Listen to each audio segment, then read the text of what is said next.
Muito bem, estamos de regresso aqui com desafios para resolver. Nós temos aqui um problema, que é este de clicarmos aqui no início e temos isto aqui para resolver. Mas, entretanto, eu tinha deixado ficar aqui no ar que tínhamos um erro nesta query que permite apresentar estes resultados na nossa tabela. Porque quando eu definia aqui o f, e f igual a 11, não daria o resultado esperado. Bom, de facto, vamos pensar, dá ou não dá o resultado esperado? De facto, dá o resultado esperado. Isto é, se o filtro for inválido ou for vazio, o resultado é a apresentação sempre de todas as nossas encomendas. Só quando nós temos um filtro que é válido, por exemplo, pendente, é que nós vamos ter uma apresentação diferente. E, portanto, aquilo que eu, de forma errada, disse no final do vídeo anterior, constata-se de facto que estava correto. Isto é, esta implementação que nós temos aqui está a funcionar corretamente. Ainda assim, eu não quero perder a oportunidade de vos mostrar uma outra forma de fazermos exatamente isto que aqui temos, mas se calhar de uma forma tecnicamente mais interessante, ou pelo menos mais avançada é. Ok? Então eu vou colocar aqui um hold para alterar o nome disto, porque vou criar aqui uma nova function que vai ter o mesmo nome, lista de encomendas. Então vamos ter aqui public function, lista de encomendas. Vamos passar por lá o filtro. E vamos agora mostrar, eu vou-vos mostrar aqui como é que nós iríamos fazer isto. Neste caso, o BD obviamente vai ter que existir ali. Eu vou concentrar mais aqui o texto. Vamos ter um SQL que vai ser igual ao seguinte texto. Vamos ter um select. E agora vamos fazer isto desta forma, com aliases. O E de encomendas ponto asterisco, vírgula, e o C de clientes ponto nome completo. Ok? Vamos selecionar isto de onde? From encomendas, é a primeira que nós temos aqui, e vamos dizer que a encomendas passou a chamar-se E. Então este alias vai ser atribuído ali. Então todos os campos de encomendas passam a poder ser referidos dentro da minha query com este prefixo e não ter que escrever sempre encomendas.asterisco, encomendas.id, etc. Aqui nós vamos fazer uma left join, isto é, todos os resultados das encomendas que obedecerem a um determinado critério vão juntar-se a dados que vêm depois do lado direito, ok? Isto é, vão juntar-se à esquerda. Então vamos colocar aqui um left join, juntar à esquerda, com o quê? Com o clientes, com a tabela de clientes, cujo alias é o C. Eu vou aqui fechar para nós podermos ler isto melhor. Portanto, que é este que aqui está. E agora, para colocarmos aqui a cláusula que estabelece a relação para esta join, nós usamos a expressão on. E neste caso o on vai dizer que E.id cliente é igual a C.id cliente. Então, esta query que eu aqui tenho, ou este SQL inicial, vai permitir apresentar todas as encomendas e o nome que estiver relacionado fazendo uma left join. O que é que eu vou fazer agora aqui a seguir? Vou aplicar aqui o meu filtro. Ora, neste caso, o filtro deixa de ter aqui o and para passar a ter o where. E depois, finalmente, vamos colocar aqui no fecho o ordered by. Ora, neste caso aqui no encomendas, passa a ser porque ela tem aqui... Ups, eu estou aqui a colocar isto no local errado, peço desculpa. Vamos aqui puxar este SQL lá para cima, mas vamos adaptá-lo. Então nós temos aqui este where encomendas passa a porque vem daquele alias. O clientes passa a C, o encomendas passa a E, mas nós já não temos a necessidade de termos esta cláusula aqui. Vamos ter apenas o ordered by E.id encomenda. Portanto, na prática o que nós fizemos foi reescrever o nosso método, ok? E depois utilizá-lo aqui. Falta aqui, obviamente, o return, base de dados, select e o nosso SQL. E temos o mesmo método construído com uma forma de escrita do SQL diferente daquela que aqui está por baixo. Vamos verificar se o resultado obtido é o mesmo. E reparem que eu alterei aqui o nome, coloquei este old, já não vai ser executado. Então nós vamos regressar aqui, vamos aqui refrescar, reparem que o resultado continua igual.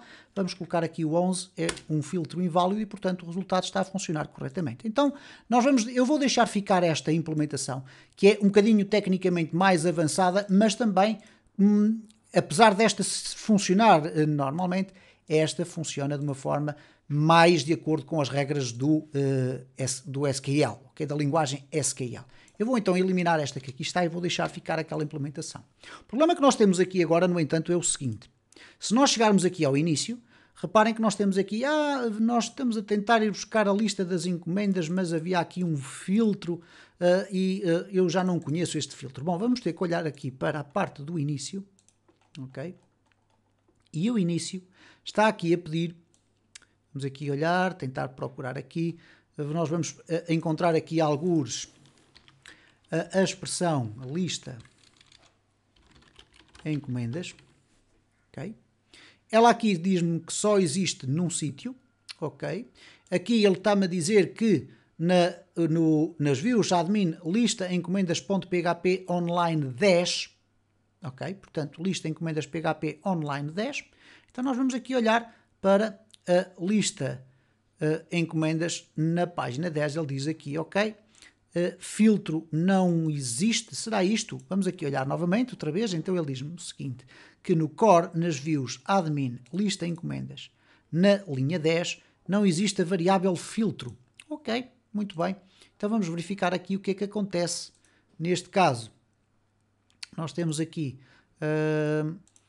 isto não parece fazer assim muito sentido, porque de facto, quando nós vamos aqui ao início, ok, vamos aqui ver o início, que será aqui o nosso index, ele vai aqui buscar o total das encomendas, e vai apresentar, reparem, o problema está aqui, a lista de encomendas, ok? E portanto, aqui eu fiz uma alteração para listas de encomendas, quando na prática o que nós deveríamos ter era aqui o home, ok? Então nós vamos ter aqui o home e o lista de encomendas é cá em baixo que ele deverá aparecer. Eu penso que estou a fazer a alteração no sítio correto, ok? Vamos aqui olhar, portanto nós vamos ter aqui a parte da apresentação do lista de encomendas. Portanto, aqui nós que devemos ter é apenas isto. Claro que vocês agora veem e dizem, bom, mas há aqui qualquer coisa que está errada, porque esta informação deveria aparecer aqui daquele lado. Sim, de facto tem razão. Então vamos olhar aqui para o home e vamos verificar o que é que aconteceu aqui. Então nós temos aqui o include do admin menu, ok? Call MD3, call MD10.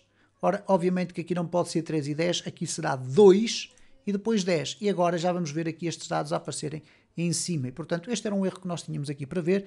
Verifiquem aqui que já existem encomendas pendentes, uma, ver, e em processamento, uma, ver. Quando eu clicar aqui agora, reparem que aqui já aparece o filtro, mas o filtro está mal feito. O F igual a pendentes, não, o F igual a pendente. E aqui, em processamento, aqui a partida estará bem. Isto é, quando eu cliquei ali, reparem que ele vem imediatamente para a lista das encomendas com um F em processamento. O que está mal é aqui este link que tem ali F igual a pendentes. É muito fácil de resolver. Nós vamos aqui ao nosso home e no home nós vamos ter aqui então a apresentação disto com este link que nós temos que passar para ali. Ok? E portanto, reparem como rapidamente nós conseguimos resolver o único erro que existia. O outro erro é uma falha minha de interpretação, porque de facto tínhamos o nosso código a funcionar corretamente. Não gosto da forma como isto está a ser apresentado aqui desta maneira, por estar agora a olhar para ali, portanto eu vou colocar aqui um text, neste caso um text, sem ser um text center. Okay? Nós temos aqui um text center e temos aqui alguns outros text center. E, portanto, eu gosto de ver o texto alinhado ali, naquele caso concreto, à esquerda. E, portanto, está aqui mais concentrado para este lado, portanto, mais interessante assim. Portanto, temos aqui as nossas encomendas, temos aqui o início. Ora, o que é que acontece a partir de agora? Nós vamos tentar implementar aqui o datatables.net. O datatables.net, para quem não conhece, é uma biblioteca de JavaScript muito eficiente para o tratamento de tabelas. Okay? Nós aqui temos apenas um tratamento visual criado pelo Bootstrap e que nós podemos até melhorar ligeiramente se nós viermos aqui depois à nossa tabela. Eu agora vou aqui fechar isto e viemos aqui à nossa tabela, ok? E colocarmos aqui um table stripped, por exemplo. Vamos agora refrescar aqui, vamos verificar o que é que vai acontecer. Reparem que as linhas ímpares passam a aparecer com um cinza mais claro. Poderemos melhorar ali o table head. Vamos ver se eu acerto com isto. T-head dark. Ok? Vamos aqui refrescar. Bom, não dei com o novo esquema, então vamos aqui ao Bootstrap 5, vamos aqui aos documentos, vamos aqui ao table, ok? Vamos colocar aqui tables e vamos olhar aqui para os diferentes códigos. Eu quero colocar com o cabeçalho a escuro e as letras a branco, ok? Como aparece aqui, reparem, tem table dark, table stripped, ok? Vamos fazer aqui assim, table dark, mas o table dark vai-me apresentar toda a tabela escura e eu não quero só apenas o T-head. Então eu vou fazer um Ctrl F T-head, ok? E dentro do T-head eu deveria ter aqui algumas variantes. Parece-me que as coisas foram ligeiramente mudadas. Vamos verificar aqui se existe essa possibilidade ou não de colocar, ok, que está aqui. Temos aqui um table, no T-head, um table light, então eu vou experimentar a colocar um table dark, ok? Então vamos colocar aqui table dark. E parece-me que a coisa vai funcionar agora corretamente. Portanto, reparem, tenho aqui uma separação mais interessante do que é a visualização da data, do código, do nome de cliente, etc. O que nós não temos aqui é a possibilidade, por exemplo, de pesquisar dentro dos resultados desta tabela, ou não temos aqui, por exemplo, paginações, a partir do momento em que tivermos uma tabela mais completa. Então, para isso, eu vou recorrer à utilização do datatables.net. No datatables.net, vocês têm aqui uma biblioteca extraordinária que com duas ou três linhas de código vos permite criar ou transformar a vossa tabela de dados numa tabela pesquisável, paginável, etc. Pesquisável aqui, vocês podem escolher quantos registros querem ver, podem ordenar automaticamente o sistema sem recorrer a mais nenhuma única linha de código. E reparem que para termos estas funcionalidades automaticamente implementadas nas nossas tabelas de HTML, bastará adicionarmos esta linha de código no JavaScript. Bom, para vocês descarregarem isto da melhor forma, vocês vão aqui à parte do download, e na parte do download vocês têm aqui um conjunto, um manancial bastante grande de opções. Eu não vou estar aqui a explicá-las todas, não fará sentido. Mas o que nós vamos fazer aqui é o seguinte. Se eu tenho o Bootstrap 4, eu vou querer que o meu Datatables venha com o Bootstrap 4. Okay? Depois, selecionar pacotes. Se nós já tivermos o Bootstrap 4 instalado, como é o caso, e ele diz aqui, don't select if you already have Bootstrap 4 in your page. Portanto, não selecionem isto, deixem apenas o Datatables ali. Aqui no autofill, nos buttons, no etc. Todas estas funcionalidades que aqui estão são funcionalidades adicionais. Por exemplo, vocês têm a possibilidade de adicionar botões que permitem fazer depois downloads para PDF, adicionar botões que permitem fazer downloads ou extrações para HTML ou CSV. Tem aqui alguns elementos que permitem, por exemplo, fixar colunas, fixar cabeçalhos, tornar tudo mais responsivo, ok? Enfim, há aqui um conjunto manancial de opções muito completas para o resultado que nós pretendemos obter. Nós necessitamos apenas de ter o Datatables e o Bootstrap 4, ok? Aqui selecionados. Não vamos selecionar nenhuma das opções destas extensões. O que é que acontece aqui ao fundo? Vai aparecer, de acordo com o contexto das seleções que nós fizemos em cima, vai aparecer aqui várias formas de nós podermos importar isto para o nosso sistema.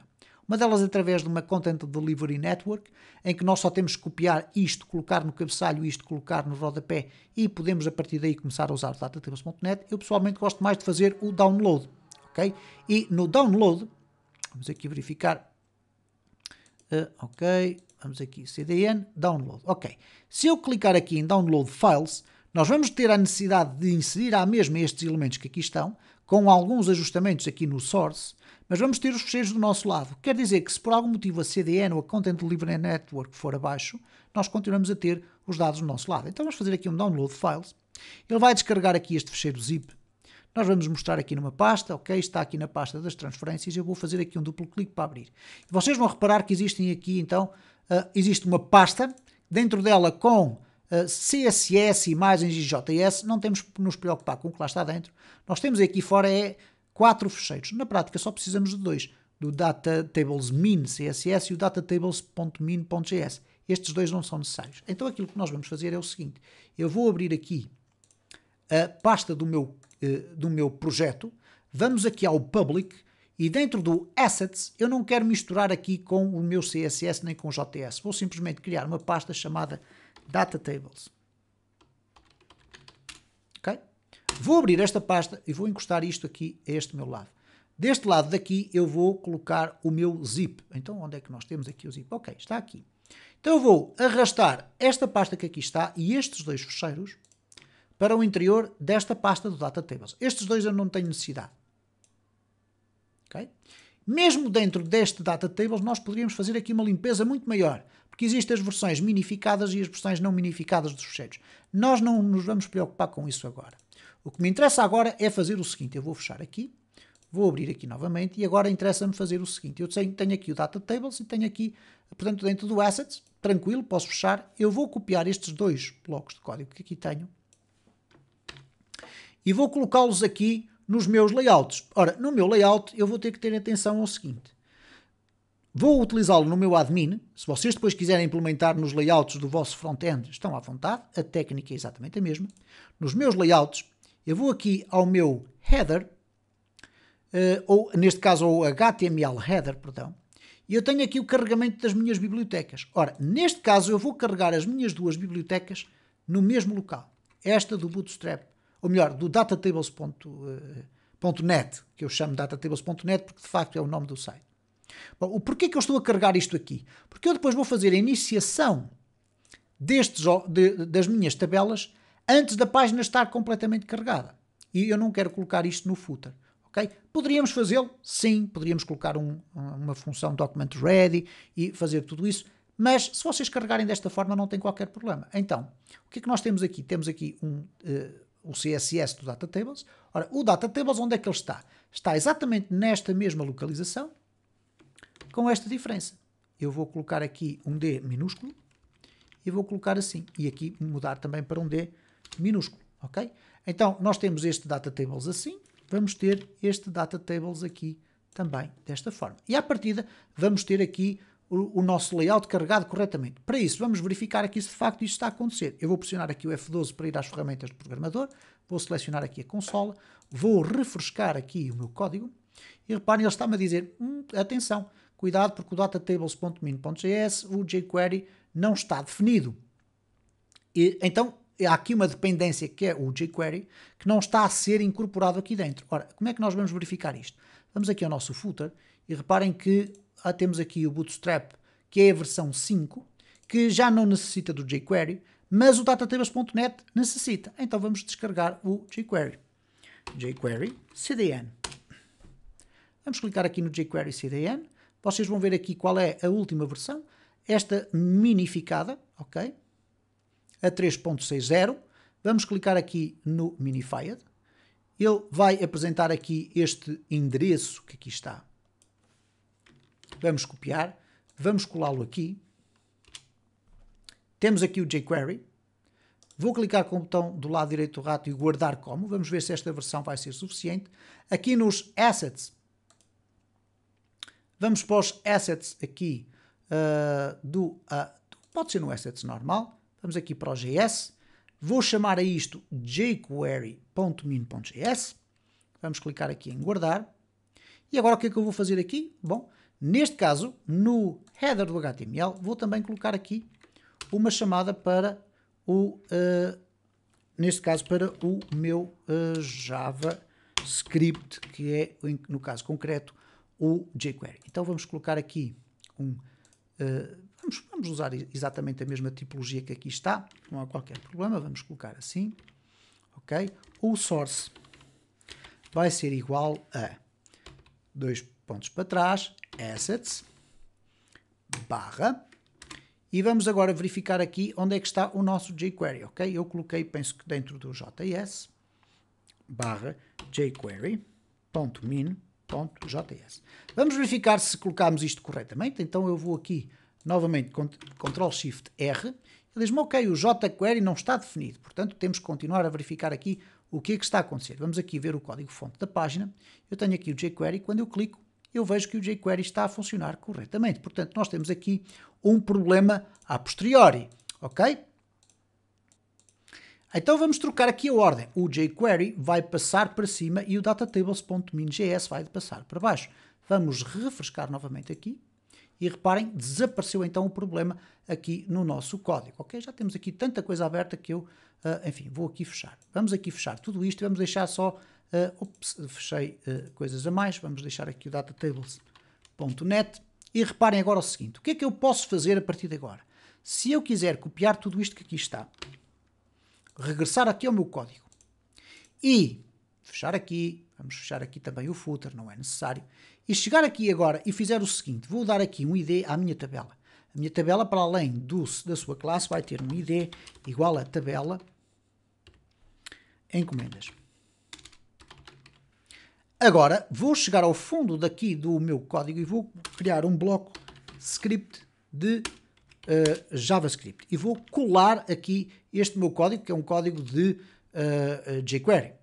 Ora, no document.ready function, ele já estava preparado para podermos carregar estas bibliotecas de JavaScript no fim do nosso documento, não há qualquer problema, ele vai funcionar exatamente à mesma. Nós aqui vamos trocar isto para tabela encomendas. E com estas configurações que aqui estão, vamos verificar o que é que acontece aqui à nossa tabela que aqui está. Eu vou refrescar e reparem que houve ali a adição de um conjunto de elementos muito vasto. Okay? Temos aqui um show entries, temos aqui um search, temos aqui um showing 1 de 2 of 2 entries, previous, next, etc. Temos aqui a ordenação das nossas colunas e, portanto, temos aqui um conjunto de funcionalidades que são aplicadas por esta biblioteca de JavaScript diretamente na nossa tabela. Mesmo que ela não estivesse formatada com o Bootstrap, ela iria ter uma formataçãozinha, mas assim está formatada ainda com o Bootstrap e acresce ainda este conjunto de funcionalidades e que nós iremos agora tratar durante os próximos vídeos para vocês perceberem minimamente algumas configurações um bocadinho mais intermédias e avançadas do datatables.net, se vocês quiserem aplicar esta biblioteca excelente, de facto, nos vossos projetos.